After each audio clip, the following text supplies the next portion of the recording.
Hola, ¿qué tal, jóvenes? Vamos a continuar resolviendo los ejercicios de su libro de texto en la página 46. Vamos a revisar el tema proporcionalidad inversa. El video anterior trabajamos con la proporcionalidad directa. Ahora vamos a revisar qué es la proporcionalidad inversa.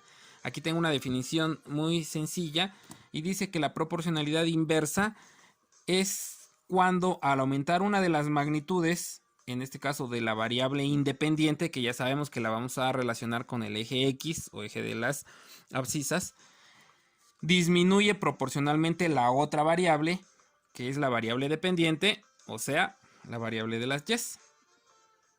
Entonces, a esto le vamos a llamar proporcionalidad inversa. Dicho de otra forma, una proporcionalidad inversa va a ser cuando una de las variables aumenta, la otra disminuye de manera proporcional. A diferencia de la proporcionalidad directa, en la que si la variable independiente aumentaba, la variable dependiente también aumentaba de forma proporcional. En la proporción inversa, la variable independiente aumenta y la variable dependiente disminuye de manera proporcional. Vamos a revisar un ejemplo para que ustedes vayan entendiendo. Vamos a trabajar con el ejemplo que ven aquí en su libro. El problema va a ser este que está acá. Vamos a plantear este problema. Lo voy a leer y después lo vamos a trabajar. Dice, Guillermo maneja a una velocidad constante de 80 kilómetros por hora. Ya sabemos que la velocidad es constante cuando no varía, no hay un cambio. Y ha calculado llegar en 15 horas a su destino final. ¿Sí? Esto se parece mucho al ejercicio del video anterior. Esta primera parte sería una proporcionalidad directa si trabajamos con una velocidad constante. Pero acá dice, sin embargo, recuerda que tiene un compromiso, por lo que tendrá que llegar antes. Y eso significa, aunque no lo dice el problema, significa que Guillermo comenzó a acelerar su automóvil. ¿Sí?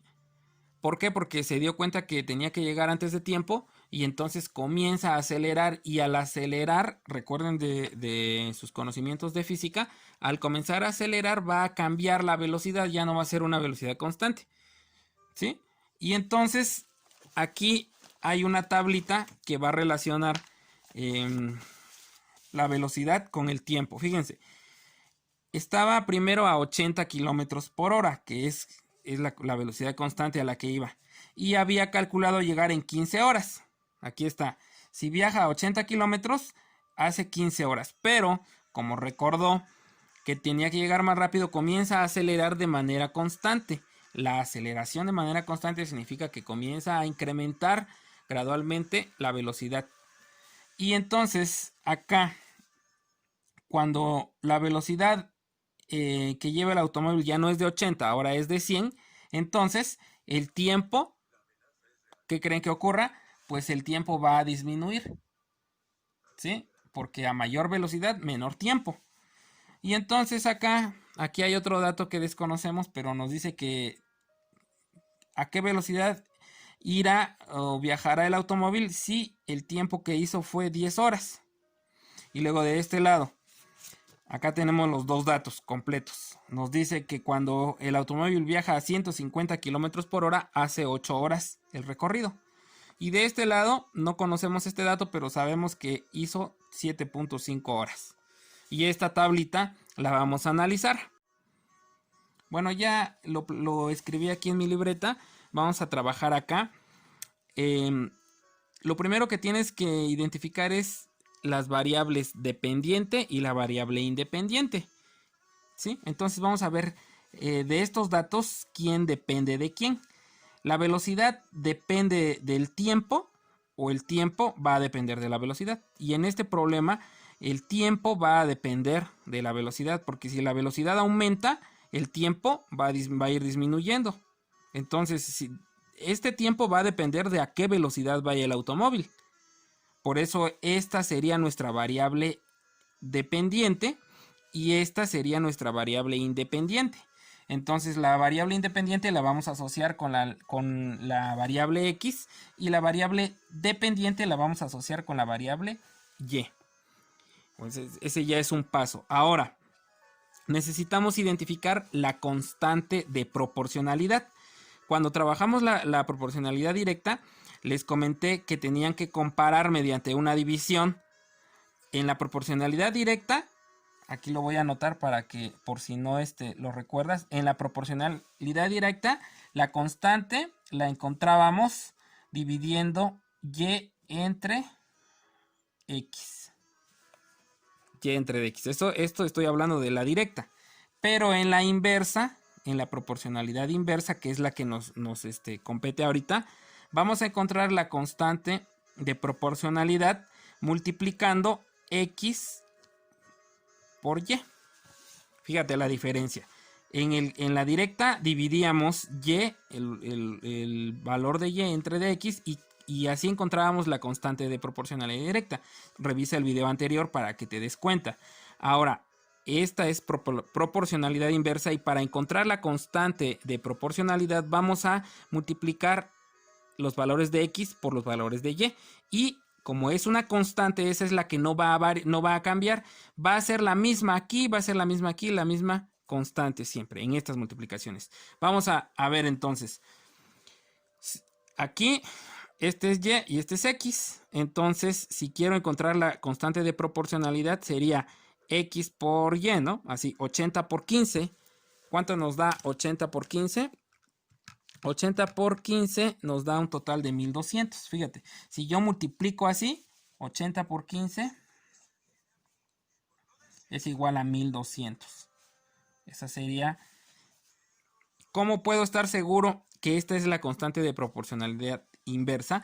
Porque si otro dato, de hecho todas las multiplicaciones aquí deberían de dar lo mismo. Acá no sé porque no tiene el valor, aquí tampoco tiene el valor, pero aquí hay uno que tiene ambos, valor de x y valor de y. Entonces vamos a multiplicar para ver si es cierto.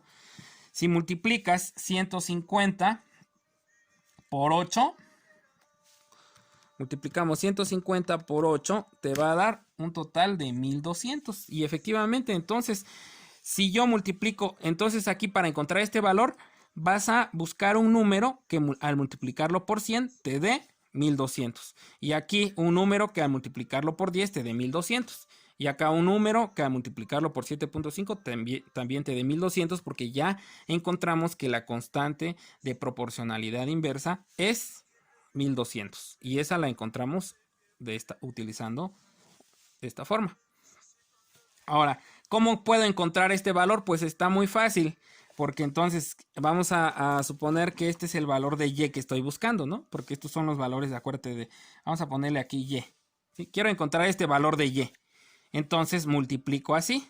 100 por y, ¿cuánto da? 100 por y, pues te va a dar, bueno, esto tiene que ser igual a 1200, yo ya sé. Entonces 100 por y son 100y. Debe ser igual a 1200. Despejas y aquí. 100 está multiplicando, pasa dividiendo y te va a quedar que y es igual a 1200 entre de 100. Y al dividir 1200 entre de 100 te va a dar 12. Por lo tanto, aquí y tiene que valer 12. En este espacio que desconocíamos, el valor es 12. Ahora, si multiplicas 12 por 100, te tiene que dar los 1200. Porque todas las multiplicaciones así te deben de dar lo mismo. Ahora, ¿cómo encuentras este valor? Aquí lo que te falta encontrar es el valor de x. Entonces, tú sabes que si multiplicas así, tiene que darte el valor de 1200. Entonces dices, pues 10 por x, 10 por x te tiene que dar 1200. Entonces despejas x y te queda 1200 sobre de 10. Y esto es igual a 120. Entonces el valor de x aquí tiene que ser 120. Y si tú multiplicas 10 por 120 también te va a dar los 1200. Y en todas las multiplicaciones te tiene que dar 1200. Entonces, ¿cómo encontramos este valor? Pues aquí nos faltaría encontrar el valor de x. Multiplica 7.5 por x, lo igualas a 1200, despejas x y así encuentras este valor. Ahora vamos a ver qué ocurre con la gráfica. Recuerden que el eje X nos va a representar las variables independientes. En este caso dijimos que es la velocidad. Y el eje Y, la variable dependiente, en este caso va a ser el tiempo, porque dijimos que el tiempo depende de la velocidad a la que vaya el automóvil. Entonces vamos a hacer la gráfica tomando en cuenta los datos de la tabla anterior. Aquí la tengo. Fíjense, vamos a ir graficando. Para el tiempo 15, perdón, para la velocidad 80 kilómetros por hora, tenemos un tiempo de 15. Entonces aquí yo empecé con este número 80 porque es el menor. Entonces aquí 80 le corresponde 15. Entonces fíjense cómo iría 80 y el punto iría acá. Aquí se manchó un poco mi gráfica, pero ahí está, 80 con 15. Ahora, en el eje X, 100 kilómetros por hora sería, le corresponde, esto ya lo encontramos hace un momento, 12 horas, ¿sí? Entonces aquí, cuando va a 100 estos kilómetros, entonces va a ser un tiempo total de 12 horas. Aquí está. Cuando va a 120 kilómetros por hora, entonces va a ser 10 horas. Entonces, cuando va a 120, hace 10 horas. Aquí está. Aquí está el 10, aquí está. Cuando va a 150 kilómetros por hora, aquí nos saltamos hasta 150, hace un total de 8 horas. 150, 8 horas acá. ¿Sí? Y cuando va a 7.5, perdón, a 160 kilómetros, hace un tiempo de 7.5 horas. A 160 kilómetros hace un total de 7.5 horas. O sea, aquí son 7, 7.5 sería aquí la mitad, o sea, acá. Entonces, fíjense cómo quedaría la gráfica.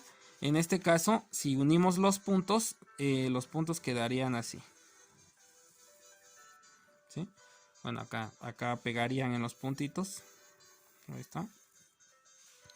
Y entonces nos damos cuenta que esta gráfica es decreciente. Entonces una función de proporcionalidad inversa va a irse hacia abajo, ¿sí? Siempre va a tener una pendiente negativa. En este caso, pues queda la gráfica así. Acá en el libro estaba una gráfica, aquí también graficaban, más o menos nos queda muy parecido, pero bueno, recuerden que va a haber una variación porque esta la hicieron en algún programa y entonces pues depende de cómo tomaron aquí las escalas, ¿sí? Al igual que como tomamos acá nosotros las referencias. Aquí empezamos a partir de 80 cuando sabemos que debemos de iniciar desde 0, pero si iniciamos desde 0 acá, pues el 80 nos iba a quedar muy lejos.